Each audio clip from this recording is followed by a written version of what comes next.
Morning, Dad. It's Saturday morning, 24th of September. Just out here kicking around, trying to work on this rear section. I've got this fender in just about where it needs to be. I've got, the vertical piece. The vertical here looks good. The bottom, there's a gap on the bottom here, but when I pull the panel in this way, which needs to do, then it goes flush. So I'm happy with that. I've been fitting this horizontal closing panel. So it sort of sits down inside here. So I had to fit that in there, and the fit on the panel was not so good. So you can see I've got that sitting pretty decent. I've had to, in this corner here, I've got it clamped, the bottom of this rear valence. It wants to sit out maybe 1/4 of an inch, and so I've been pushing it in and clamping it.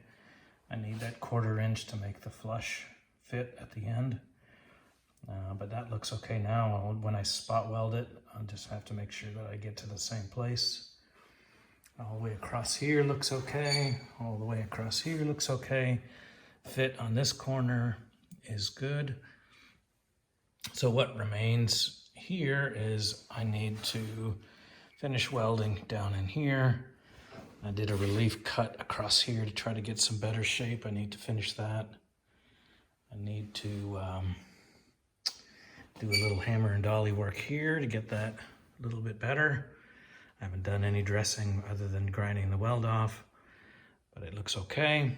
And so overall, this looks decent. I'm hoping that I can get it painted in here and ready to spot weld in this weekend. And then after that, I'll work on the vertical closing panel that goes back here. Still haven't heard from Roadster Factory whether they're going to send me a replacement for that or not. And so I'll have to inquire and figure out what the story is there. Whether I go ahead and try to fabricate, or I might try to you can see it back there. Do I modify that one to fit, or do I wait to see if I can get one from them that actually is not all cockeyed? Anyways, making a little bit of progress, so I will keep you posted and bring you along for the ride. Take care. Bye-bye. Howdy, Dad. So I guess the beginning of the week, 26th of September. I'm out here doing a little bit of work this evening after work. This weekend I welded in this nacelle. I haven't welded it completely. I've just welded it in the top and then down here, so it's solid on part of this side panel. I have welded in the flat piece, just a spot weld across the top of the rear valence. But what I haven't done is welded this plate to this nacelle. The reason for that is trying to figure out exactly where it needs to be. And so right now, if I push this in, I don't know if, let's see, if I push this in, that rear corner goes up. And so the reason why it's as floppy as it is I haven't spot welded. There's a horizontal piece down in here. This hole's not supposed to be there, different story. There's a horizontal plate in here. This spot welds to the floor, and it spot welds to the rear part of this wheel tub opening, or this wheel opening, yeah. So essentially where this fits, what it does is it flexes the bottom of this, and that's allowed because this is not spot welded. So what I've done is sort of try to get some levels and just sort of to see how much of a change actually happens when I push this in, so I can kind of see what's the what makes the most sense for squareness.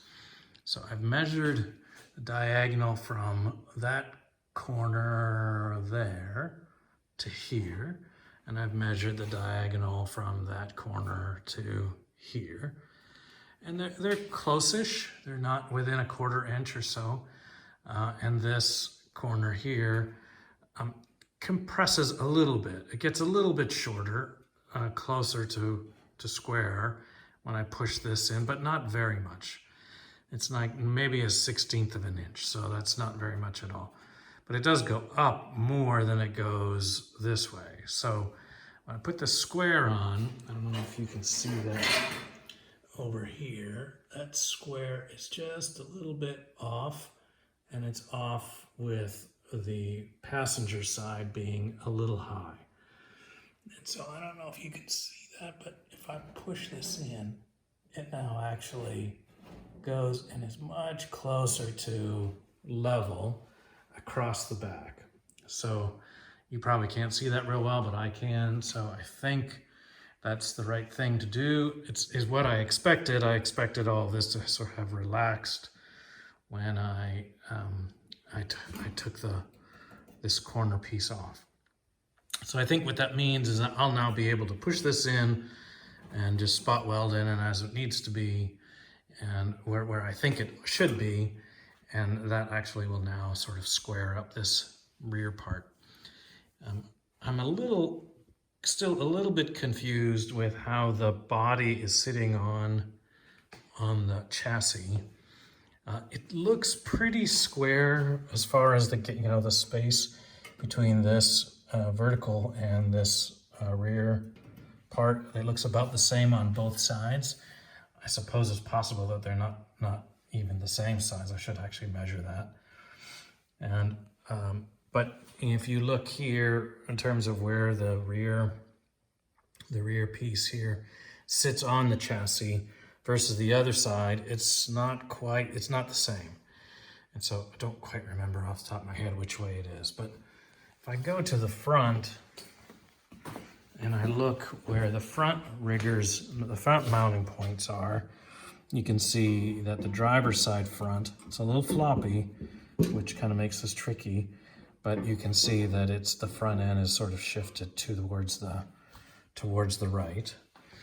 And then so there it is, sort of, the one on that side. And then on this side, it can also shift it to the right. So it looks, at least from the front mounting points, that the front end has been shifted this way, about an inch or so, all the way at the front.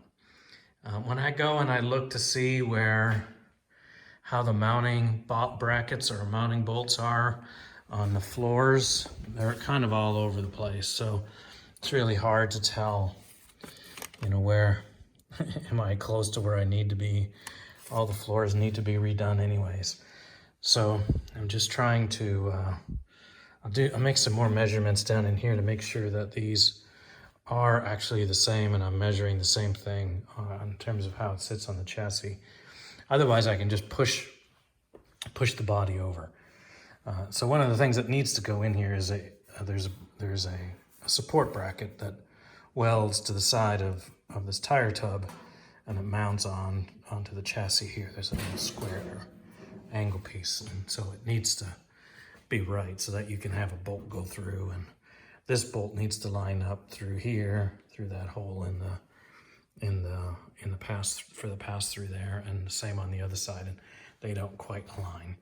Even though they're sort of square with the back, these pass-through holes don't quite align with the holes in the chassis.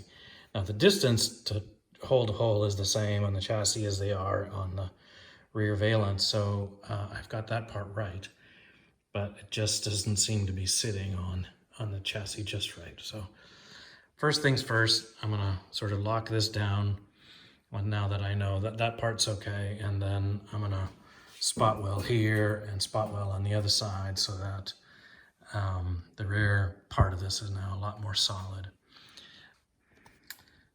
I've also been making some measurements, some of the pieces that I know I'm going to be working on.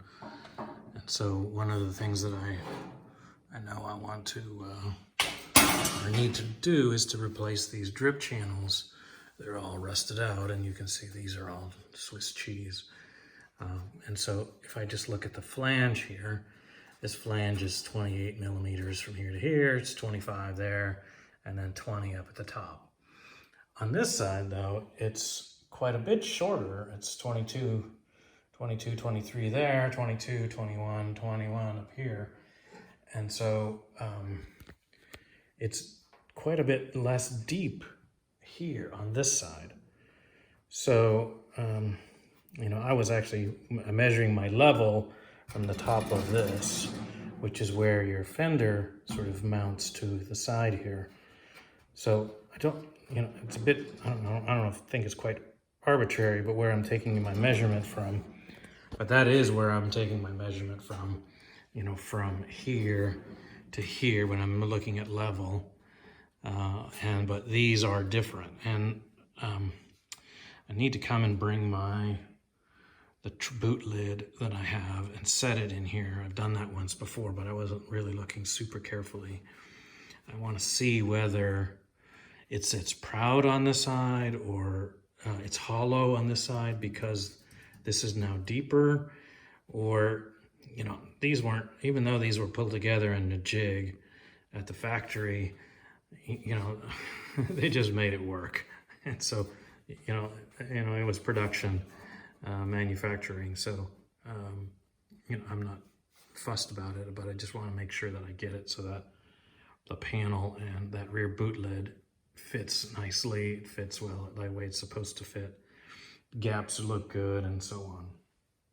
So anyways, that's the kind of thing I've been measuring and working on the last little bit here. And so not so much progress, but just trying to get an assessment here of squareness and how, what the twist of this rear body looks like. And I'm getting a better handle on it. So if I have any more information to share, I'll let you know. Talk to you later. Bye. All right, so I got my rear boot lid. It's the one that's original to this car. My first pass here, this is the one corner that sits high. There's no, of course, there's no rubber seal on here, so it also all should sit relatively low, I think. But this one here sort of doesn't quite do that, so there's something there that's not quite right. It's a little, it sits low across the top there, which is sort of what you expect, but then it's high on here, so that's not quite where it needs to be. Back here it sits low, low here, low here, low here, low here. It's low. That's tight on this corner here. Okay, so this flange here seems to be too far inboard. Along the side, it looks okay. You can see how the flange bows out when you all look up there, and then it's tight across the top there. I have to go take a look at a friend's car to see how that's supposed to fit in this flange opening. I've been mostly just sort of straightening out that flange at will and not really thinking too much about it, but clearly there's a, you know, some effects of that I need to pay attention to. This side here, yeah, it looks a little bit better, other than of course at the top there where it stands proud. So you can see in this, there's lots of corrosion down in this corner. This is where all the water sits, so there's going to be a lot of body work there to be done. Same with this corner here. The tops don't look bad at all. They're, as you might expect, any water that landed up there is going to sort of find its way down and rot down here. So anyway, that's sort of the first look here, and I'll think a little bit about this and take a look at a friend's car and get a feel for how that fits into that cavity. Once you lift the trunk up, how you know what, there's a chrome bead that goes along here, that goes probably right along here, so you do need to get that just right. So, but it should be fairly straightforward to adjust. Easy to do that now, and easy to match the fender to it now. So I'll have to do that before I get to you know, too late in the game here. So, okay. Anyways, that's where I'm at. Take care. Bye-bye.